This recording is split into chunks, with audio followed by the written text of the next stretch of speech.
नमस्कार दोस्तों, welcome back to my YouTube channel. मेरे इस यूट्यूब चैनल में आप सभी का स्वागत है। दोस्तों, मैं लेके आया हूँ ऑल कॉम्पिटेटिव एग्जाम के लिए दोस्तों जीके के प्रश्न। किसके दोस्तों? जीके के प्रश्न लेके आया हूँ। अगर आप दोस्तों किसी भी कॉम्पिटेटिव एग्जाम की तैयारी करते हैं दोस्तों, ऑल कॉम्पिटेटिव एग्जाम में से आप किसी भी एग्जाम की तैयारी करते हैं तो दोस्तों आपके लिए यह क्लास अति महत्वपूर्ण रहने वाली है।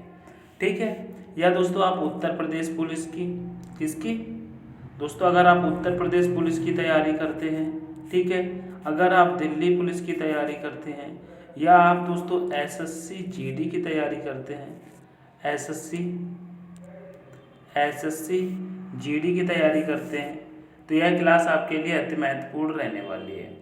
तो दोस्तों बिना टाइम वेस्ट करते हुए चलते हैं अपनी क्लास की तरफ। हमारा पहला प्रश्न कह रहा है मेरे प्यारे साथियों, सुभाष चंद्र बोस ने दोस्तों सुभाष चंद्र बोस ने भारतीय राष्ट्रीय कांग्रेस से निकलने के बाद किस पार्टी की स्थापना की थी? बताइए किस पार्टी की स्थापना की थी? सुभाष चंद्र बोस ने भारतीय राष्ट्रीय कांग्रेस से निकलने के बाद किस पार्टी की स्थापना की थी? आपके ऑप्शन है इंडियन नेशनल आर्मी की, रिपब्लिक पार्टी की, फॉरवर्ड ब्लॉक की, या दोस्तों सोशलिस्ट पार्टी की। तो दोस्तों सुभाष चंद्र बोस ने भारतीय राष्ट्रीय कांग्रेस से निकलने के बाद फॉरवर्ड ब्लॉक की स्थापना की थी। किसकी?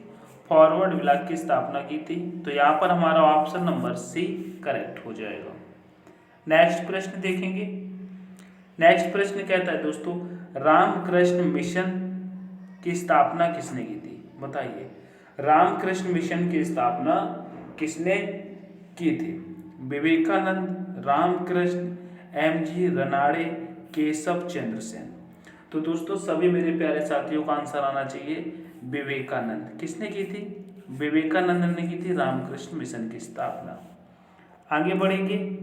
नेक्स्ट प्रश्न कहता है दोस्तों, चंगेज खान ने अलाउद्दीन का पीछा करते हुए किसके शासन काल में भारत की सीमाओं पर आक्रमण किया था?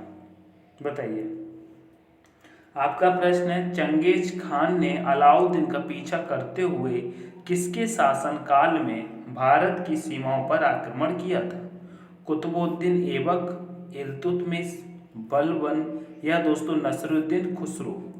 किसके शासनकाल में भारत की सीमाओं पर आक्रमण किया? चंगेज खान ने। तो सभी मेरे दोस्त बताएंगे दोस्तों इल्तुतमिश के शासनकाल में। किसके? इल्तुतमिश के शासनकाल में। ठीक है, ऑप्शन नंबर बी करेक्ट हो जाएगा। नेक्स्ट प्रश्न देखेंगे। नेक्स्ट प्रश्न है दोस्तों, भारतीय प्रतीक सत्यमेव जयते लिया गया है। बताइए जो सत्यमेव जयते है वो कहाँ से लिया गया है दोस्तों? बताना। ऋग्वेद से, मत्स्य पुराण से, भगवत गीता से, या दोस्तों मुंडकोपनिषद से। तो दोस्तों जो सत्यमेव जयते लिया गया है मेरे प्यारे साथियों, यह मुंडकोपनिषद से लिया गया है। कहाँ से लिया गया है? मुंडकोपनिषद से लिया गया है। ऑप्शन नंबर डी करेक्ट हो जाएगा। ठीक है, आगे बढ़ेंगे। नेक्स्ट प्रश्न है दोस्तों, नेक्स्ट प्रश्न कह रहा है जैमिनी राय ने कला के किस क्षेत्र में नाम कमाया है? बताइए जो दोस्तों जैमिनी राय हैं यह किस कला के क्षेत्र से संबंधित है? मूर्ति कला, संगीत कला, चित्रकला, या दोस्तों नाट्य कला। बताइए जैमिनी राय किससे संबंधित है? तो सब लोग बताएंगे चित्रकला से जैमिनी राय का संबंध है। किससे? चित्रकला। ऑप्शन नंबर सी करेक्ट हो जाएगा। दोस्तों अगर आपको प्रश्न आ रहे हैं, प्रश्न के आपको आंसर भी आ रहे हैं, तो कमेंट करके आंसर जरूर बताया करें और बताया करें किस प्रश्न का कौन सा आंसर है। ठीक है, अगर आपको उस प्रश्न के बारे में अधिक जानकारी है, जितना जानते हैं सारा कुछ दोस्तों उसके बारे में आप कमेंट करके लिखा करें, जिससे दोस्तों आपका रिवीजन अच्छे से होता रहता है। ठीक है, वीडियो पसंद आए तो एक बार दोस्तों वीडियो को भी लाइक करें और चैनल को शेयर करके दोस्तों सब्सक्राइब भी करते चलें। ठीक है, आगे बढ़ेंगे। नेक्स्ट प्रश्न कहता है दोस्तों, भारत की पहली बहुउद्देशीय परियोजना का निर्माण किस नदी पर हुआ था? बताइए भारत की पहली बहुउद्देशीय परियोजना का निर्माण किस नदी पर हुआ था? सतलज नदी, दामोदर नदी, महानदी, या दोस्तों गोदावरी नदी। बताइए बहुउद्देशीय परियोजना का निर्माण किस नदी पर हुआ था? तो दोस्तों यह दामोदर नदी पर हुआ था। कहाँ पर हुआ था? दामोदर नदी पर। ऑप्शन नंबर बी एकदम से करेक्ट आंसर हो जाएगा। आगे बढ़ेंगे। नेक्स्ट प्रश्न कहता है दोस्तों, निम्नलिखित में से किस नदी को दक्षिण गंगा कहा जाता है? बताइए, निम्नलिखित में से किस नदी को दक्षिण गंगा कहा जाता है? कृष्णा नदी, गोदावरी नदी, महानदी या दोस्तों कावेरी नदी? तो दोस्तों सभी मेरे दोस्त बताएंगे ये दोस्तों गोदावरी नदी को कहते हैं। किसे कहते हैं? कि गोदावरी नदी को दोस्तों दक्षिणी गंगा के नाम से जानते हैं। तो दोस्तों ऑप्शन नंबर बी एकदम करेक्ट हो जाएगा। ठीक है, आगे बढ़ेंगे। नेक्स्ट प्रश्न कहता है दोस्तों, नोटबंदी का उद्देश्य क्या होता है? बताइए, नोटबंदी का उद्देश्य क्या होता है? काली धन को अर्थव्यवस्था की मुख्य धारा में लाना, नकली मुद्रा पर रोक लगाना, आतंकी गतिविधियों की फंडिंग पर रोक लगाना या दोस्तों उपरोक्त सभी? तो इसका राइट आंसर क्या हो जाएगा? दोस्तों जो नोटबंदी का उद्देश्य होता है वह दोस्तों काला धन जो होता है उसकी अर्थव्यवस्था की मुख्य धारा में लाना। बिल्कुल सही बात है। ठीक है, इसके लिए नोटबंदी की जाती है। और नेक्स्ट है नकली मुद्रा पर रोक लगाना। जी हाँ, जब नकली मुद्रा की संख्या ज़्यादा बढ़ जाती है, नकली मुद्रा मार्केट में ज़्यादा बढ़ती है तो दोस्तों नोटबंदी करनी पड़ती है। ठीक है, उसके बाद भी आतंकी गतिविधियों की फंडिंग पर रोक लगाना। जैसे कि दोस्तों आतंकी जो होते हैं वो अपने देश में आ जाते हैं और उनके पास अपना ही धन रहता है जिससे वो हमारा ही नुकसान करते हैं, तो उसके लिए भी नोटबंदी की जाती है। तो दोस्तों यही उद्देश्य होते हैं, तो इसीलिए हमारा राइट आंसर हो जाएगा ये सभी। दोस्तों ये सभी ऑप्शन नंबर डी करेक्ट हो जाएगा। ठीक है, आगे बढ़ेंगे। नेक्स्ट प्रश्न कहता है दोस्तों, भारतीय रिजर्व बैंक का राष्ट्रीयकरण किस वर्ष हुआ था? बताइए, भारतीय रिजर्व बैंक का राष्ट्रीयकरण किस वर्ष हुआ था? 1935, 1969, 1949 या दोस्तों 1980? यहाँ पर दोस्तों राष्ट्रीयकरण की बात की गई है, तो सभी मेरे प्यारे साथी बताएंगे राष्ट्रीयकरण दोस्तों 1949 में हुआ था। किसका? भारतीय रिजर्व बैंक का, यानी कि दोस्तों आरबीआई की बात कर रहा है। तो राष्ट्रीयकरण 1949 में हुआ था। अगर दोस्तों इसकी स्थापना की बात करते हैं, किसकी दोस्तों? अगर स्थापना की बात की जाती है तो दोस्तों इसकी स्थापना कब होती है? 1 अप्रैल दोस्तों 1935 में। कब होती है? कि 1 अप्रैल 1935 में इसकी स्थापना होती है। ठीक है, याद रखा जाएगा। ठीक है, आगे बढ़ेंगे। नेक्स्ट प्रश्न कहता है दोस्तों, भारत में निम्नलिखित में से कौन सा क्षेत्र सबसे अधिक कर का भुगतान करता है? बताइए, भारत में वह कौन सा क्षेत्र है जिसमें सबसे अधिक कर का भुगतान किया जाता है? बताइए, कृषि क्षेत्र, औद्योगिक क्षेत्र, परिवहन क्षेत्र या दोस्तों सेवा क्षेत्र? जहां दोस्तों कर सबसे ज़्यादा दिया जाता है भारत में, वह एक तरीके से दोस्तों सेवा के क्षेत्र में दिया जाता है। किसके? सेवा के क्षेत्र में दिया जाता है, यानी कि सहायता के क्षेत्र में दिया जाता है। ऑप्शन नंबर डी करेक्ट हो जाएगा। नेक्स्ट प्रश्न की तरफ चलेंगे मेरे प्यारे साथियों। नेक्स्ट प्रश्न कहता है दोस्तों, विधानसभा एवं विधान परिषद की वर्ष में कम से कम कितने अधिवेशन होने अनिवार्य है? बताइए, ये दोस्तों कह रहा है विधानसभा एवं विधान परिषद की एक वर्ष में कम से कम कितने अधिवेशन होने अनिवार्य होते हैं? 1, 2, 3 या फिर 4? तो यहाँ पर राइट आंसर हो जाना चाहिए दोस्तों। कितने होते हैं? वह 2 होते हैं दोस्तों। कितने होते हैं? 2 अधिवेशन होने अनिवार्य होते हैं, जिसके कारण ऑप्शन नंबर बी हमारा करेक्ट हो जाएगा। अगर दोस्तों वीडियो आपको पसंद आती है तो लाइक शेयर करके चैनल को सब्सक्राइब करें और हमारे ये सारे क्वेश्चनों के आप लोग दोस्तों नोट्स जरूर बनाते चलें। नोट्स बनाते चलें, क्या नोट्स बनाते चलें, नहीं तो दोस्तों आप लोग इनका स्क्रीनशॉट ले लें। ठीक है, स्क्रीनशॉट ले लें, जिससे कि दोस्तों बाद में आप इनका अच्छे से रिवीजन कर सकें। क्योंकि ये दोस्तों ये प्रश्न जो मैं आपको करा रहा हूँ ये किसी न किसी एग्जाम में पूछे गए हैं और आगामी परीक्षा में पूछे जाने की संभावना है। इन्हीं को ध्यान में रखते हुए दोस्तों मैं आपके लिए निरंतर अच्छे से अच्छे प्रश्न लाने की कोशिश करता हूँ, जिससे आपका एग्जाम में अच्छा स्कोर रह सके। ठीक है, आगे बढ़ेंगे। नेक्स्ट प्रश्न कहता है राष्ट्रीय एकता परिषद का अध्यक्ष कौन होता है? बताइए, राष्ट्रीय एकता परिषद का अध्यक्ष कौन होता है? प्रधानमंत्री, वित्त मंत्री, गृह मंत्री या भारत के राष्ट्रपति? बताइए। तो यहाँ पर सभी लोग बताएंगे दोस्तों, प्रधानमंत्री होता है राष्ट्रीय एकता का परिषद का अध्यक्ष। ठीक है, कौन? प्रधानमंत्री होता है। वर्तमान में प्रधानमंत्री कौन है दोस्तों? अभी चुनाव चल रहा है, बट अगर वर्तमान की बात करते हैं प्रधानमंत्री की, तो सभी लोग बताते हैं दोस्तों नरेंद्र मोदी। कौन है? नरेंद्र मोदी। कौन है दोस्तों? कौन है? नरेंद्र मोदी। नरेंद्र मोदी भारत के प्रधानमंत्री हैं। राष्ट्रपति कौन है दोस्तों? तो सभी लोग बताएंगे दोस्तों, राष्ट्रपति द्रौपदी मुर्मू है। कौन है? द्रौपदी मुर्मू। ठीक है, याद रखना है। नेक्स्ट देखेंगे, नेक्स्ट प्रश्न देखते हैं। नेक्स्ट प्रश्न कह रहा है, राष्ट्रपति द्वारा राज्यसभा के सदस्य के नामांकन का नियम किस देश के संविधान से लिया गया था? बताइए। राष्ट्रपति द्वारा राज्यसभा के सदस्य के नामांकन का नियम किस देश के संविधान से लिया गया था? संयुक्त राज्य अमेरिका, आयरलैंड, दक्षिण अफ्रीका या दोस्तों फ्रांस? बताइए कहाँ से लिया गया था नामांकन का नियम? तो यहाँ पर राइट आंसर सब लोग बताएंगे मेरे प्यारे साथियों। इसका राइट आंसर हो जाएगा, यह आयरलैंड से लिया गया था। कहाँ से लिया गया था?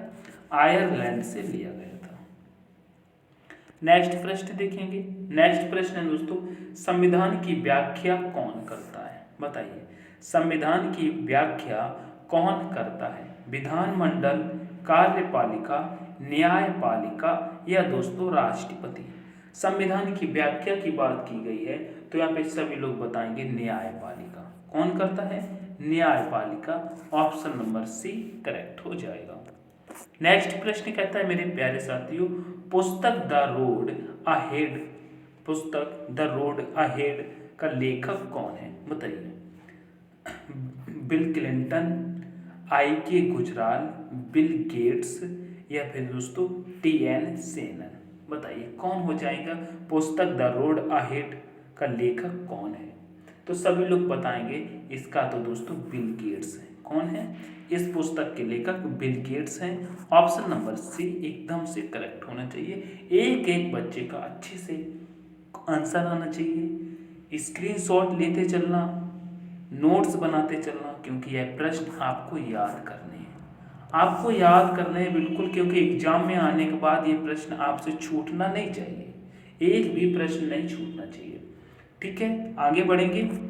नेक्स्ट प्रश्न देखेंगे दोस्तों। नेक्स्ट प्रश्न है, अंतर्राष्ट्रीय ओलंपिक समिति का मुख्यालय कहाँ है? बताइए। अंतर्राष्ट्रीय ओलंपिक समिति का मुख्यालय कहाँ पर है? लियोनस में, जिनेवा में, लोसाने, बर्न में? बताइए कहाँ पर है इसका अंतर्राष्ट्रीय ओलंपिक समिति का मुख्यालय? तो सभी लोग बताएंगे ये तो लोसाने में है। कहाँ पर है? लोसाने में है। ठीक है। नेक्स्ट प्रश्न कहता है, चेतना ऊतक के नाम से जाने वाला ऊतक कौन सा है? बताइए। चेतना ऊतक के नाम से जाने वाला ऊतक कौन सा है? तंत्रिका, उपकला, पेशी, ये सभी? बताइए चेतना के नाम से किसे जानते हैं? तो सभी लोग बताएंगे तंत्रिका को चेतना ऊतक के नाम से जानते हैं। किसको? तंत्रिका को। ठीक है, आगे बढ़ेंगे। नेक्स्ट प्रश्न कहता है, शुद्ध जल का पीएच मान होता है? बताइए शुद्ध जल का पीएच मान कितना होता है? क्या 6.4 शुद्ध जल का पीएच मान होता है? नहीं। क्या 6.6 होता है? नहीं। क्या 6.9 होता है? नहीं। क्योंकि दोस्तों शुद्ध जल तो एकदम न्यूट्रल होता है। कैसा होता है? न्यूट्रल होता है। तो दोस्तों पीएच स्केल में न्यूट्रल कहाँ पर होता है? न्यूट्रल दोस्तों, जैसे कि ये पीएच स्केल है, ये पीएच स्केल है। ठीक है, ये पीएच स्केल है। यहाँ से 1 से शुरू होता है दोस्तों, ये दोस्तों 0 1 से शुरू होकर के लास्ट 14 तक आता है। बीच में दोस्तों 7 होता है जहाँ पर न्यूट्रल होता है। तो दोस्तों शुद्ध जल का पीएच मान 7 होता है। ठीक है, याद रखना। पीएच स्केल दोस्तों किसने दिया था? बताइए पीएच स्केल किसको दिया था? बताइए किसने दिया था? तो सभी मेरे दोस्त बताएंगे किसने दिया था? सोरेनसन ने दिया था। किसने दिया था? सोरेनसन ने। ठीक है, सोरेनसन ने पीएच स्केल दिया था। नेक्स्ट देखेंगे, नेक्स्ट प्रश्न है दोस्तों, प्रकाश वर्ष इकाई है, बताइए प्रकाश वर्ष इकाई है किसकी इकाई है दोस्तों? दूरी, समय, प्रकाश तीव्रता की, ये सभी। तो सभी लोग बताएंगे प्रकाश वर्ष इकाई किसकी है, तो मेरे प्यारे साथी है दूरी की है। किसकी है? दूरी की है। आगे बढ़ेंगे, नेक्स्ट प्रश्न क्या है, उत्तर प्रदेश में पैराट्रूपर्स स्कूल किस नगर में स्थित है? बताइए उत्तर प्रदेश में दोस्तों पैराट्रूपर्स लिखा है दोस्तों, यहाँ पर क्या लिखा है? ये दोस्तों ट्रूपर्स स्कूल किस नगर में स्थित है? आगरा, कानपुर, लखनऊ, इलाहाबाद। बताइए पैराट्रूपर्स स्कूल कहाँ स्थित है? तो सभी दोस्त बताएंगे ये तो पेठा नगरी आगरा में स्थित है। कहाँ पर स्थित है दोस्तों? यह आगरा में स्थित है। आगरा में स्थित है। कहाँ स्थित है? यह आगरा में स्थित है। ठीक है, ऑप्शन नंबर 1 करेक्ट हो जाएगा। नेक्स्ट प्रश्न देखेंगे, नेक्स्ट प्रश्न कह रहा है दोस्तों, कर्मा किस क्षेत्र का लोक नृत्य है? बताइए कर्मा किस क्षेत्र का लोक नृत्य है? जिसमें आपके ऑप्शन दिए रखे हैं दोस्तों, सोनभद्र, महोबा, मथुरा, खीरी। तो बताइए कर्मा किधर का है? तो सभी मेरे प्यारे साथी बताएंगे कर्मा यह दोस्तों सोनभद्र का होना चाहिए। कहाँ का होना चाहिए? सोनभद्र का। नेक्स्ट प्रश्न कहता है बटेश्वर का मेला उत्तर प्रदेश के किस जिले में लगता है? बताइए बटेश्वर का मेला उत्तर प्रदेश के किस जिले में लगता है? आगरा, मैनपुरी, फिरोजाबाद, इटावा। तो दोस्तों जो बटेश्वर मेला है यह दोस्तों पशु मेला है। कैसा मेला है दोस्तों? यह पशु मेला है। पशु मेला है दोस्तों, यमुना नदी के किनारे लगता है। कहाँ लगता है? यमुना नदी, यमुना नदी। ठीक है, तो अब तो सभी लोग समझ गए होंगे यमुना नदी। तो दोस्तों ये आगरा करेक्ट होना चाहिए। कहाँ होना चाहिए? आगरा करेक्ट होना चाहिए। कुछ लोग यमुना नदी देख करके फिरोजाबाद मत लगा देना, क्योंकि फिरोजाबाद शहर भी यमुना नदी के किनारे है और इटावा भी यमुना नदी के किनारे है। ठीक है, ऐसा नहीं है कि यमुना नदी देख करके कोई भी बता दो। ठीक है, यमुना नदी उत्तर प्रदेश की मेरे प्यारे साथियों 19 जिलों से होकर के निकलती है। गंगा नदी की बात करते हैं तो 28 जिलों से। ठीक है, नेक्स्ट प्रश्न देखते हैं। नेक्स्ट प्रश्न दोस्तों, उत्तर प्रदेश में योजना आयोग का गठन कब किया गया था? बताइए उत्तर प्रदेश में योजना आयोग का गठन कब किया गया था? 1971, 1967, 1975 या 1974? बताइए उत्तर प्रदेश में योजना आयोग का गठन कब किया गया था? बताइए मेरे प्यारे साथियों, 4 ऑप्शन हैं। तो दोस्तों ये मैं आपको HW होमवर्क देता हूँ, जो मैं दोस्तों रोज आपको एक होमवर्क प्रश्न छोड़ता हूँ। तो ये आज का प्रश्न आपके लिए होमवर्क के लिए है, योजना आयोग वाला। आप लोग कमेंट करके इसको बताना, और दोस्तों इसके बारे में जितना भी आपको पता है डिटेल में लिखना, कमेंट में इसका आंसर आपको देना है। ठीक है, योजना आयोग का गठन कब हुआ था? नेक्स्ट देखेंगे प्रश्न। नेक्स्ट प्रश्न कह रहा है दोस्तों, उत्तर प्रदेश विधान परिषद में कुल 100 सदस्य हैं। बताइए इनके सदस्य का कार्यकाल कितना निर्धारित है? बताइए उत्तर प्रदेश विधान परिषद में कुल 100 सदस्य हैं। बताइए इनके सदस्यों का कार्यकाल कितना निर्धारित है? 5 वर्ष, 6 वर्ष, 2 वर्ष या दोस्तों 4 वर्ष? तो यहाँ पर सबसे राइट आंसर क्या हो जाना चाहिए? बताइए राइट आंसर क्या हो जाना चाहिए? तो सभी लोग बताएंगे 6 वर्ष। कितना होगा? 6 वर्ष। नेक्स्ट प्रश्न देखेंगे। नेक्स्ट प्रश्न दोस्तों, उत्तर प्रदेश में जैन एवं बौद्ध दोनों धर्म का उत्तर प्रदेश में जैन एवं बौद्ध दोनों धर्म का प्रसिद्ध तीर्थ है। बताइए प्रसिद्ध तीर्थ कौन सा है? बताइए कौशाम्बी, सारनाथ, देवीपाटन या दोस्तों कुशीनगर? क्या हो जाएगा? तो दोस्तों सब लोग कौशाम्बी बताएंगे। ऑप्शन नंबर A एकदम करेक्ट करेंगे। नेक्स्ट प्रश्न देखेंगे। नेक्स्ट प्रश्न है दोस्तों, उत्तर प्रदेश में आंवले के लिए सबसे प्रसिद्ध जिला कौन सा है? बताइए इलाहाबाद, लखनऊ, प्रतापगढ़, बरेली।